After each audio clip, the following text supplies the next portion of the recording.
အိယာမွင်ခင်မေတ္တာပို့ကြရအောင်ဖျားတပည့်တော်နှင့်ပတ်သက်ဆက်ဆက်သောပုဂ္ဂိုလ်များထိုပုဂ္ဂိုလ်တို့နှင့်ပတ်သက်ဆက်ဆက်သောတတ္တဝါများသည်လည်းကျမ်းမာကြပါစေချမ်းသာကြပါစေဖျားတပည့်တော်ကြုံတွေ့ခံစားနေရသောယောဂဝေဒနာများရှိခဲ့ပါကလည်းအမြန်ဆုံးသက်သာပျောက်ကင်းရပါလို၏အရှင်ဖျားဖျားတပည့်တော်ကြောင့်မြည်သူတဦးတယောက်များဒုက္ခမရောက်ကြပါစေနဲ့ဖျားဖျားတပည့်တော်သည်လည်းမြည်သူကြောင့်မှဒုက္ခမရောက်ပါစေနဲ့ဖျားဖျားတပည့်တော်ပြုလုပ်ခဲ့သောကောင်းမှုကုသိုလ်အဆူဆူတို့သည်ဖျားတပည့်တော်ဤ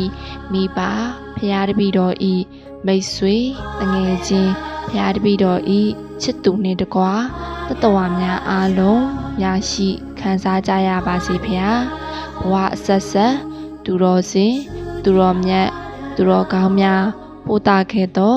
ကောင်းမွန်သောဆုတောင်းမေတ္တာများကိုဖျားတပည့်တော်ခံယူပါ၏ဖျားထိုဆုတောင်းမေတ္တာများကြောင့်ဖျားတပည့်တော်ဘဝ